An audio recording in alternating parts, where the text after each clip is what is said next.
រីស្អាតតើបងអាចសុំឆាតមួយបានទេ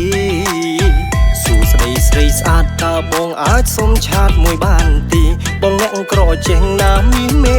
បើសិនទំនេរតោះធ្វើសង្សារបងអ្នកក្រចេះណាមីមេបើសិនទំនេរតោះធ្វើសង្សារជាប់លើគេល្បីថានាងក្រចេញកំពូលសាវ៉ាជាប់លើគេល្បីថានាងក្រចេញកំពូលសាវ៉ាឲ្យតែមានសង្សារគឺថាមិនដែលចេះស្មងទេឲ្យតែមានសង្សារគឺថាមិនដែលចេះស្មងទេអ្នកណាគេល្បីអ្នកណាគេថាអញ្ចឹងមាសមេអ្នកណាគេល្បីអ្នកណាគេថាអញ្ចឹងមាសមេបងអ្នកនៅខេត្តនឹងដែរប៉ុន្តែបងស្មោះនឹងស្នេហាណាស់បងអ្នកនៅខេត្តនឹងដែរប៉ុន្តែបងស្មោះនឹងស្នេហាណាស់ខ្ញុំថាចង់មិនមែនទាំងអងបងស្ដាប់ឲ្យច្បាស់ខ្ញុំថាចង់មិនមែនទាំងអងបងស្ដាប់ឲ្យច្បាស់ថាមនុស្សមួយចំនួនខ្លាំងដែលនៅខាត់ក្រចេះនឹងដែរថាមនុស្សមួយចំនួនខ្លាំងដែលនៅខាត់ក្រចេះនឹងដែរស្អាតបែបនឹងប្រលឹងនៅខេត្តណាវិញមាសមេពូនស្អាតបែបនឹងប្រលឹងនៅខេត្តណាវិញមាសមេគេជេរដែរមែនទេបានជីមីមេអូនខ្ជូតអញ្ចឹងគេជេរដែរមែនទេ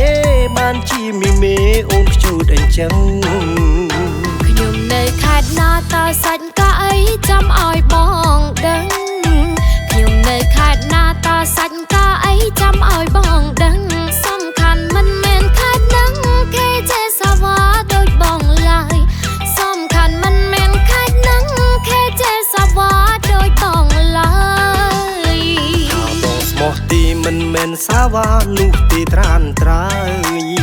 ថាបងស្មោះទីមិនមែនសាវ៉ានោះទីត្រានត្រើយធ្លាប់ត្រូវគេបោកច្រើនហើយប៉ុន្តែមិនមែនអ្នកក្រចេះផងធ្លាប់ត្រូវគេបោកច្រើនហើយប៉ុន្តែមិនមែនអ្នកក្រចេះផ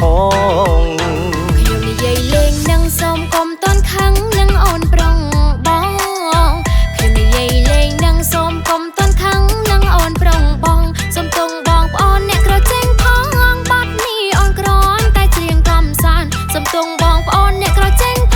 ងបាត់នេះអូនក្រនតែច្រៀងកំសាន្ត